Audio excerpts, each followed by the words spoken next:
Salut à tous. Depuis son accession au pouvoir, Donald Trump a à de nombreuses reprises répété qu'il souhaitait faire construire un mur à la frontière mexicaine, longue de 3200 km. L'objectif est d'empêcher l'entrée sur le territoire américain des migrants en provenance d'Amérique latine, et en particulier du Mexique bien sûr, mais également du Guatemala, du Honduras et du Salvador. Ces derniers temps, ces trois pays ont fait un peu parler d'eux, car c'est principalement de là que viennent ce qu'on a appelé les caravanes de migrants, c'est-à-dire des groupements de personnes, parfois de plusieurs milliers d'individus, qui quittent leur pays pour rejoindre les États-Unis. Alors dans cette vidéo, on va essayer de comprendre pourquoi ces populations d'Amérique latine quittent leur pays, par où ils passent et quels sont les dangers rencontrés sur leur route, et finalement combien arrivent aux États-Unis, et surtout est-ce qu'ils y trouvent le confort qu'ils étaient venus chercher. Ces caravanes de migrants dont je parlais à l'instant sont en bonne partie constituées de citoyens venant de ces trois petits pays que vous voyez sur la carte. Les causes de départ sont bien sûr économiques, mais aussi et surtout sécuritaires, car cette région est absolument gangrénée par les gangs, qu'on appelle les maras. Selon les données de la Banque mondiale, il y aurait eu en 2016 27 meurtres pour 100 000 habitants au Guatemala, 57 en Honduras et 83 au Salvador. À titre de comparaison, en France, on était sur une moyenne de seulement 1,35, donc c'est énorme. D'ailleurs, le Salvador et le Honduras arrivent respectivement premier et deuxième du classement du nombre d'homicides pour 100 000 habitants. Et au Salvador, en 2017, on a compté 3 947 morts violentes, dont 413 étaient des membres de gangs.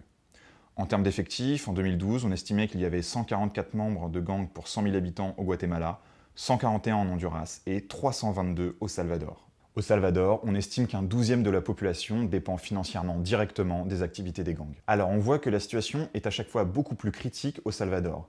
Mais c'est à nuancer, c'est parce que c'est un pays beaucoup plus urbain, et les gangs sont surtout actifs en milieu urbain. Les statistiques étant réparties sur l'ensemble de la population, celle rurale également, on peut donc estimer que les chiffres seraient beaucoup plus hauts au Guatemala et en Honduras si on se concentrait sur les zones urbaines. Concernant les gangs, il y en a deux principaux qui se font la guerre et qui entraînent avec eux dans la violence les populations locales, ce sont le MS-13 et le M-18. Pour le petit historique, le M-18 a été créé dans les années 60 par de jeunes Mexicains de Los Angeles aux États-Unis qui n'étaient pas acceptés dans d'autres gangs hispaniques. C'était le premier gang à accepter des membres de toute origine ethnique, même si l'énorme majorité est hispanique, et à recruter dans d'autres États américains, donc en dehors de Los Angeles et de la Californie. Le MS-13 a été créé dans les années 80 par des Salvadoriens, à Los Angeles également. Ces jeunes avaient fui leur pays à cause de la guerre civile qui a duré de 1979 à 1992. Alors le champ d'action des deux gangs s'élargit rapidement aux États-Unis, avec des activités réparties un peu partout sur le territoire, mais surtout sur la côte ouest, sur la côte est et à la frontière mexicaine. Et donc logiquement, ils s'exportent au Mexique. Puis en 1996, une loi américaine sur l'immigration autorise à renvoyer dans leur pays d'origine tous les migrants illégaux. De nombreux Salvadoriens, Guatémaltèques et Honduriens, membres des MS-13, M-18 ou autres gangs, sont renvoyés chez eux et apportent avec eux la culture du gang qui s'étend à la jeune population pauvre locale et qui fait des ravages depuis. On a donc parlé de ces trois petits pays d'Amérique centrale et on s'est rendu compte qu'ils étaient très violents, surtout en zone pauvre et urbaine, et que c'était la principale raison de l'émigration vers les États-Unis. Maintenant, faisons la comparaison avec leur voisin du Nord, le géant mexicain. On voit qu'on a un nombre d'homicides pour 100 000 habitants un peu moins élevé, mais tout de même significatif, il est de 19. Je rappelle qu'en France, on a 1,35. En revanche, le taux de pauvreté est assez important, comme vous pouvez le voir sur cette carte. Il est de 46%, seulement dépassé par le Guatemala, assez largement d'ailleurs.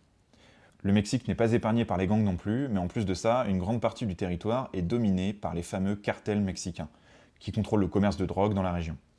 Vous pouvez voir sur cette carte les différents cartels qui contrôlent chacun leur portion de territoire sur tout le pays. Et c'est un véritable fléau pour le Mexique. Entre 2006 et 2018, plus de 200 000 Mexicains ont perdu la vie dans les affrontements entre gangs, cartels et forces de l'ordre.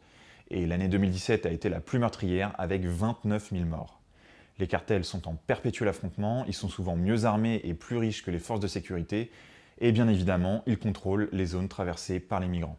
Donc de manière générale, ce qu'il faut retenir, c'est qu'en Amérique centrale, on a une grande partie de la population qui est considérée comme pauvre et qui, dans les zones urbaines essentiellement, vit une insécurité du fait des activités des gangs et des cartels. Concrètement, cette insécurité se traduit par des menaces de mort, des rackets, des fils forcés de rejoindre les gangs, des filles parfois forcées de se prostituer pour ces gangs, et si les parents s'opposent, ils sont passés à tabac, voire tués.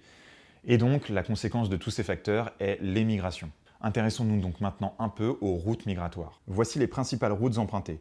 La plupart des migrants entrent au Mexique par Tapachula, mais beaucoup d'Honduriens passent par Tenosique. Puis trois routes principales permettent de rejoindre le nord du Mexique. L'une d'elles passe par Mexico. Les migrants marchent pendant des centaines voire milliers de kilomètres dans des conditions souvent extrêmes. Par exemple, ceux qui souhaitent rejoindre Tijuana pour entrer en Californie doivent traverser le désert de Sonora, avec des températures extrêmement élevées en journée durant la saison chaude, plus de 40 degrés, ou au contraire très froides la nuit durant la saison froide. Une fois arrivés à la frontière, de nouvelles épreuves attendent les migrants. Ils doivent bien sûr la franchir, alors que de nombreuses portions sont déjà renforcées de murs. Vous voyez sur la carte les portions déjà renforcées et celles qui le seront probablement sous l'administration de Trump. Mais attention, les murs déjà construits n'ont rien à voir avec le mur continu souhaité par Trump, bien plus haut et beaucoup plus difficilement franchissable.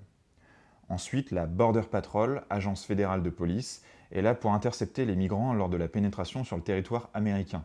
Vous voyez ici sur la carte les principaux checkpoints mis en place, ainsi que le nombre de personnes interceptées en milliers en 2016 par zone de contrôle. Au total, entre 2000 et 2013, plus de 5 millions de personnes ont été arrêtées en essayant de franchir illégalement la frontière. Les migrants doivent donc creuser et un certain nombre passent par des tunnels creusés par les trafiquants de drogue. Pour les emprunter, ils payent les passeurs plusieurs milliers de dollars et pour ceux qui n'en ont pas les moyens, ils monnaient leur passage en acceptant de faire passer de la drogue aux États-Unis.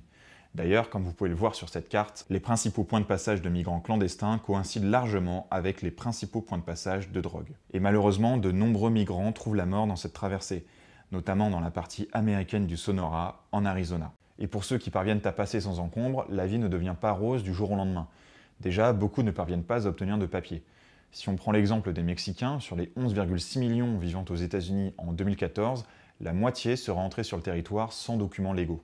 Ensuite, si on s'intéresse au taux de chômage, on se rend compte qu'au quatrième trimestre 2018, il atteint les 4,3% chez les hispaniques, tandis qu'il n'est qu'à 3,2% chez les blancs et 3% chez les asiatiques.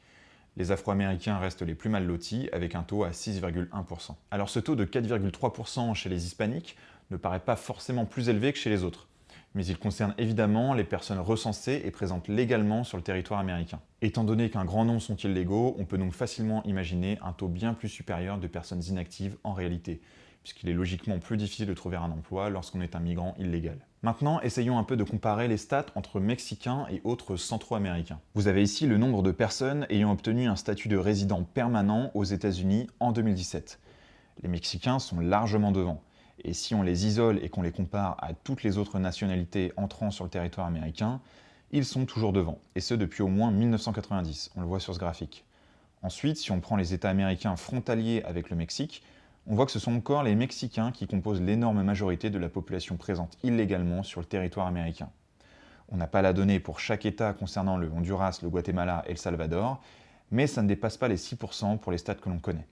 Alors que côté Mexique, on est au minimum à 68%, c'est en Californie. Ce qu'on peut en conclure, c'est que si l'on considère que cette immigration est un problème aux États-Unis, et Trump semble le considérer, alors le problème des Américains, ce sont les migrants mexicains, et non les migrants salvadoriens, honduriens ou guatémaltèques, qui ont été mis en avant dans les médias. Et c'est bien normal, étant donné la démographie mexicaine. Le Mexique, c'est presque 130 millions d'habitants, alors que dans nos autres 3 pays, on atteint péniblement les 17 millions d'habitants, c'est au Guatemala. Et c'est aussi dû à la position géographique du Mexique, directement voisin des États-Unis.